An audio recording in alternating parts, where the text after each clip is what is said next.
हमारे इस चैनल पर मुफरदात से इलाज के नाम से एक वीडियो पश्तो में मैंने रिकॉर्ड करवाई थी।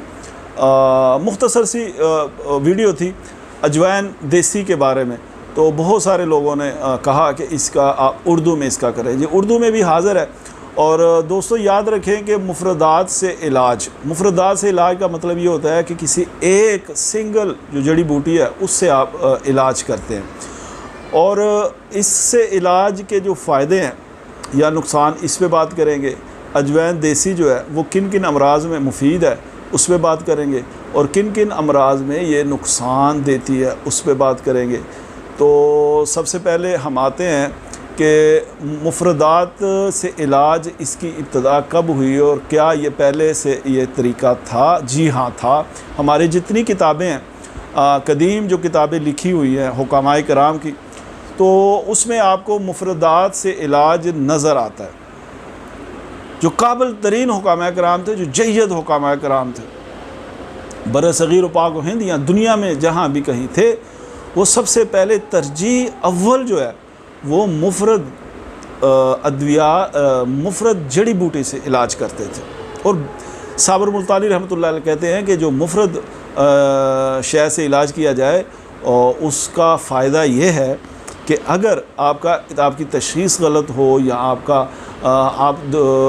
वो मर्ज़ ना हो जिसके लिए आप इस्तेमाल कर रहे हैं, तो नुकसान का एहतमाल जो है वो कम होता है। यानी नुकसान जो है ना वो बिल्कुल कम से कम सतह पे होता है। अगर आप 5-6 जड़ी बूटियाँ मिलाते हैं, एक नुस्खा बनाते हैं, उसमें जहर भी डालते हैं, उसमें जनाब अक्सीर और ये और वो और महंगी और सस्ती सारा कुछ मिला के तो नुस्खा बनाते हैं और वो इस्तेमाल करवाते हैं, तो अगर वो दुरुस्त जगह ना इस्तेमाल हो तो फिर नुकसान भी उतना ही होता है, क्योंकि ज़्यादा जड़ी बूटियाँ, ज़्यादा असरात हैं। तो मुफरदात से इलाज एक अच्छी बात है और इसकी तरफ हुक्माए कराम को आना चाहिए। ये इलाज जो है, और ये नहीं, ये बात याद रखें कि मुफरदात से इलाज ये नहीं अगर आप अदरक है, सुंड है, दारचीनी है, कलवंजी है, इससे इलाज करते हैं किसी एक से, तो उसमें बड़ा टाइम लगता है, कोई टाइम नहीं लगता अगर आपकी तशख़ीस दुरुस्त हो।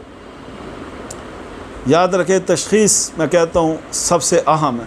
अगर आपकी तशख़ीस दुरुस्त हो तो फिर ये उसी तरह कि यानी जो ही आपकी खुराक आपने खाई और उसके असरात फौरी तौर पर आप पे होते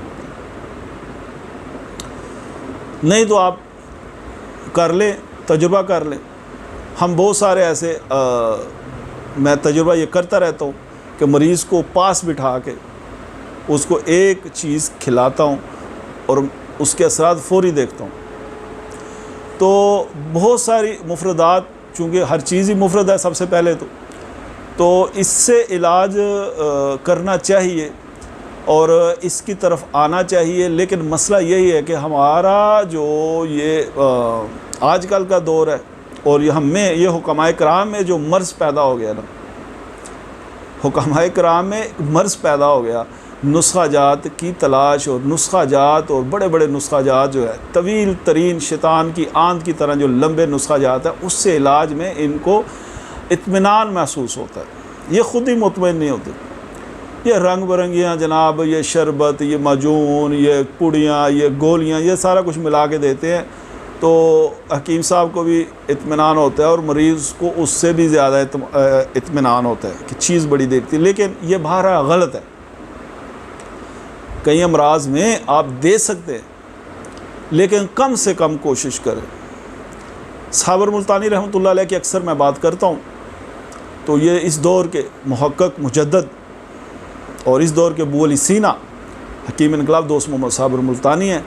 तो उनके यहाँ वो भी कलील तादाद में, कसीर तादाद में, थोड़ी मिकदार में दवाई देते थे। उनके मतलब का एक रजिस्टर है जो उस वक़्त यानी 55-56 1955-56 57 की शायद ये बात है कि वो रजिस्टर कहीं लोगों ने उसकी तस्वीरें खींची हैं और वो रजिस्टर था किसी के पास, तो वो तस्वीरें सोशल मीडिया पे भी मौजूद है और कुछ किताबों में भी मौजूद है। यानी वही जो साबर साहब देते थे ना, तो वो रजिस्टर लिख लेते थे। तो उस पर लिख देते थे, तो उसकी उनकी वफ़ात के बाद वो रजिस्टर किसी के हाथ लगा और फिर उसने हकीम किसी के हाथ लगा, उसने उसकी तस्वीरें बनाई और वो उसने अपनी किताब में शाया की बैक साइड पे आखिरी सफ़ों पे। तो वो मौजूद है, आप देखिए बड़ी दिलचस्प बातें हैं उसमें।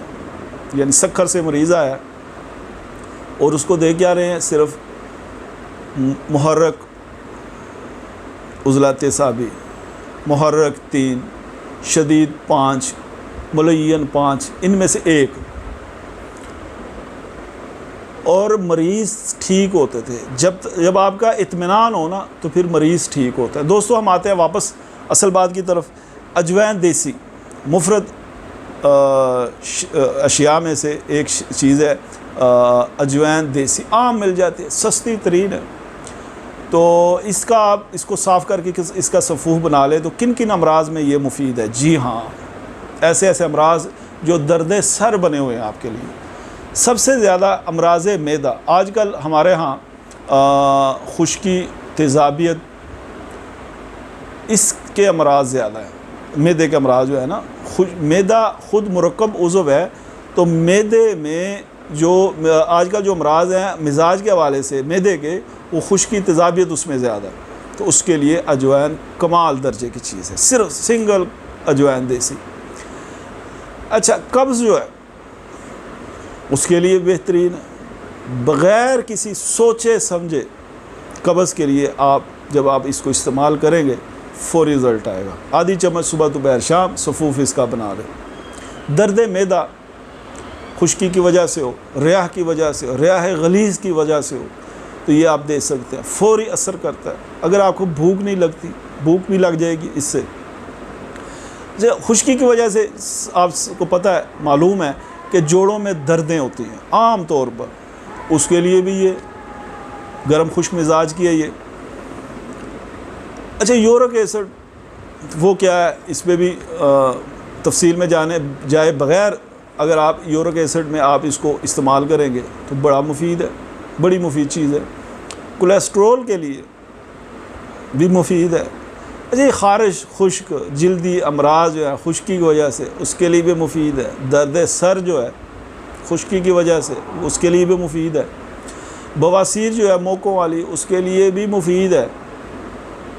और मैं क्या बताऊँ, आप इस्तेमाल कीजिएगा, आप हैरान होंगे कि ये अकेली अजवाइन जो है, ये कितने हज़ारों लाखों रुपए जब हम खर्च करते हैं किसी मर्ज़ के लिए, तो ये अजवाइन जो है इब्तिदा ही में उसे ख़त्म कर देती है, उस मर्ज़ को।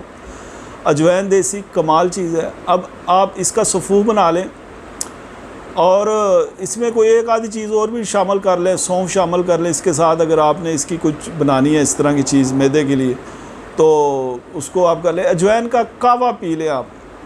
अजवाइन और पुदीना, खाली अजवाइन की मुफरदात की बात कर रहे हैं तो खाली अजवाइन का कावा आप बना के पिए। जितने अमराज बताए हैं इन अमराज में ये कावा मुफीद है, और पहली खुराक से ही आपको पता चलेगा कि ये आप दुरुस्त लाहिन पे चल पड़े हैं। मैं उम्मीद करता हूँ कि आप इसको लाजमी इस्तेमाल करेंगे। और लेकिन ये है कि आपने अपना आपका इत्मीनान होना चाहिए, आपको यकीन होना चाहिए। जब तक आपको यकीन नहीं होगा ना तो वो शय किसी काम की नहीं होगी। अक्सर से अक्सर दवाई भी काम छोड़ देती है जब देने वाला या खाने वाला उसको यकीन ना हो।